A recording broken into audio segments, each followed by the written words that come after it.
Hello, Achu. So let's see the question. The question is a potentiometer wire AB having length capital L and resistance 12 smaller is joined to a cell D of EMF E and internal resistance R.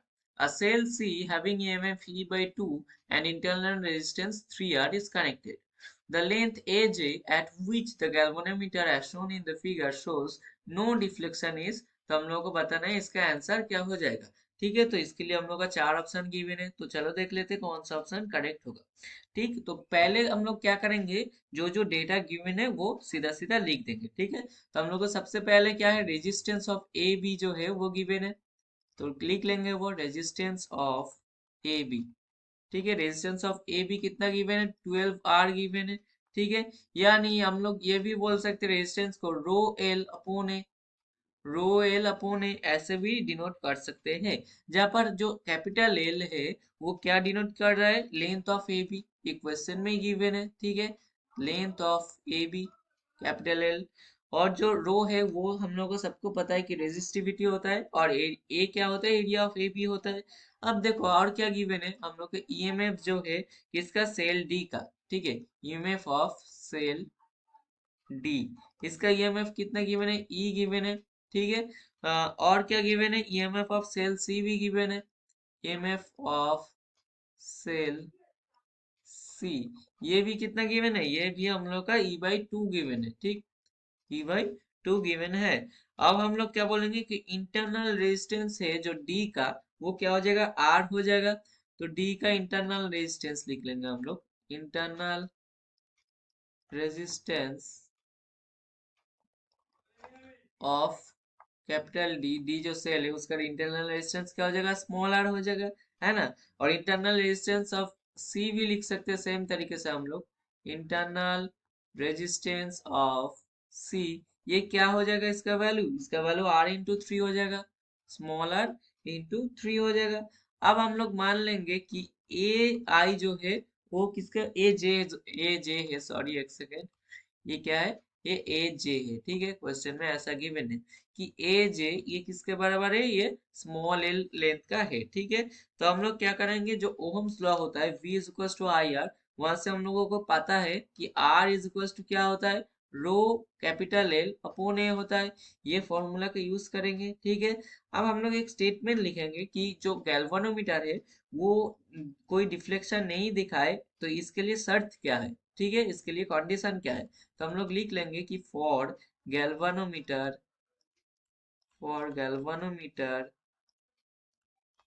To show no deflection, galvanometer जो है वो कोई deflection नहीं दिखाएगा अगर जो potential है एजे का, ठीक है, potential of AJ, potential of AJ and C should be same. ठीक है, शुड बी सेम, मतलब हम लोग क्या कहना चाह रहे हैं कि गैल्वानोमीटर जो है वो कोई डिफ्लेक्शन नहीं दिखाएगा अगर ए जे और सी का पोटेंशियल सेम हो जाए, यानी इसका पोटेंशियल क्या हो जाएगा, ई बाई टू हो जाएगा इसका पोटेंशियल। ठीक है, तो यहाँ से हम लोग लिख लिया कि पोटेंशियल क्या हो जाएगा, ई बाई टू हो जाएगा। अब देखो जो करंट फ्लो हो रहा है ए बी से, वो किससे द्वारा हो रहा है, ऑब्वियसली डी के द्वारा हो रहा है। ए बी से किसके द्वारा हो रहा है, वो एक ही बैटरी है उधर, तो ये डी के द्वारा हो रहा है ये करंट फ्लो। तो हम लोग किर्चॉफ्स लॉ यूज करके क्या बोल सकते हैं, तो हम लोग लिख रहे हैं कि यूजिंग किर्चॉफ्स लॉ,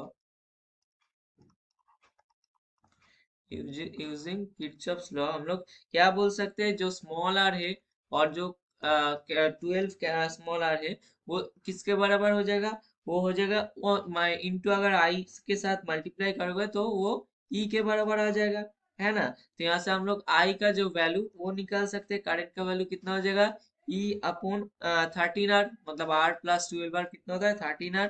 तो ये वाला जो इक्वेशन, इसका नाम देते हैं इक्वेशन नंबर 1। ठीक, अब देखो जो करंट फ्लो हो रहा है, ठीक है, करंट फ्लो जो हो रहा है थ्रू रेजिस्टेंस, ठीक है, रेजिस्टेंस के थ्रू जो करंट फ्लो हो रहा है, और जो ए बी के द्वारा ऑफर कर रहा है और सेल डी के द्वारा जो ऑफर कर रहा है, उसका रेजिस्टेंस कितना हो जाएगा, total resistance.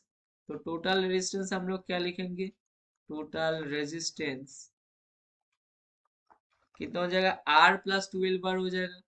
Are plus 12 are यानी 13 आर हो जाएगा। तो टोटल रेजिस्टेंस आ गया। हम लोग अब क्या करेंगे, जो पोटेंशियल थ्रू ए जे है उसके लिए हम लोग बात करेंगे, ठीक। तो पोटेंशियल थ्रू ए जे जो है उसके लिए बात करेंगे। ए जे इज इक्वल टू क्या हो जाएगा, वी ए जे।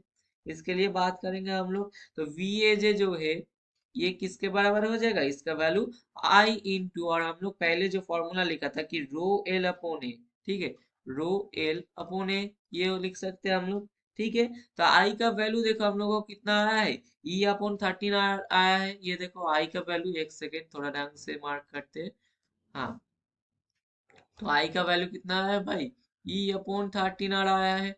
और तो हम लोग क्या करेंगे, ये जो आई है इधर सीधा सीधा क्या डाल देंगे, ई अपॉन 13 डाल देंगे, और मल्टीप्लाई में क्या है, रो एल अपॉन ए है, रो एल अपॉन ए है। तो हम लोग क्या लिखेंगे, अब हम लोग को पता क्या है कि वी नो जो 12 R into rho L upon A जो है वो किसके बराबर हो जाएगा, वो हो जाएगा, हम लोग यहाँ से क्या बोल सकते हैं, यहाँ से बोल सकते हैं जो रो ए है, ठीक है, रो ए जो है ये किसके बराबर हो जाएगा, ये 12 आर अपॉन एल के बराबर है। रो रो बाई ए किसके बराबर है, 12 आर अपॉन एल के बराबर है। तो यहाँ से हम लोग वी ए जे का वैल्यू डाल देंगे। तो रो बाई ए का जो वैल्यू आया है हम लोग का कि 12 आर अपॉन एल, ये जो लाइन बोल रहे हैं हम लोग, इसका वैल्यू किधर डाल देंगे, इधर डाल देंगे। तो इसका वैल्यू क्या आ जाएगा, तो ई अपॉन 13 आर तो था ही, और हम लोग क्या अब क्या करेंगे, जो रो बाई ए है उसका वैल्यू डाल देंगे। उसका वैल्यू कितना है, 12 आर अपॉन एल आया है। और इसके साथ साथ ऑलरेडी क्या था, ऑलरेडी हम लोगों के पास था एल, ठीक है। लेकिन इधर क्या करेंगे हम लोग, इधर जो फॉर्मूला था, ठीक है, इधर थोड़ा ये कैपिटल एल नहीं है, ये क्या हो जाएगा, ये स्मॉल एल होगा, ठीक है। रो एल अपॉन ए जो है वो क्या है, स्मॉल एल है, ठीक है, ये सब स्मॉल एल है, और ये भी ठीक है, ये क्या है, स्मॉल एल है, गिवन है हम लोग का। तो अब यहाँ से हम लोग क्या लिख देंगे, इंटू एल लिख देंगे, इंटू एल लिख देंगे। तो ये किसके बराबर हो जाएगा, ये ई अपॉन कैपिटल एल इंटू 12/3, मतलब आर आर जो है वो कट जाएगा, और 12/13 स्मॉल एल के बराबर हो जाएगा। तो यहाँ से हम लोग बोल सकते हैं जी कि वी ए जे जो है ये किसके बराबर होगा, कि ई बाई टू के बराबर होता है। तो यहाँ से हम लोग दो जो इक्वेशन आया है, ये जो इक्वेशन है और ये जो है, इस दोनों को अगर हम लोग कंपेयर करेंगे तो क्या आ जाएगा, e upon two is equals to E by capital L into 12/3 L आ जाएगा, 12/13 स्मॉल एल आ जाएगा। यहाँ से हम लोग का क्या वैल्यू निकल के आएगा, जो स्मॉल एल वैल्यू है वो किसके बराबर हो जाएगा, वो 13/24 कैपिटल एल के बराबर आ जाएगा। तो ये जो है ये आ गया हम लोग का फाइनल आंसर, वो क्या है, 13/24 कैपिटल एल। अब चेक कर लेते हैं कि कौन सा ऑप्शन में ये है। तो फर्स्ट ऑप्शन, ऑप्शन ए में क्या है, 11/12, तो ये गलत है। ऑप्शन बी क्या है, 5/12 एल, तो ये भी गलत है। ऑप्शन सी क्या है, 11/24 एल है, तो ऑप्शन सी भी गलत। तो हम लोग का फाइनली कौन सा ऑप्शन करेक्ट हो गया, ऑप्शन बी 13/24 कैपिटल एल। तो आई होप ये तुम लोगों को समझ में आ गया होगा। Thank you.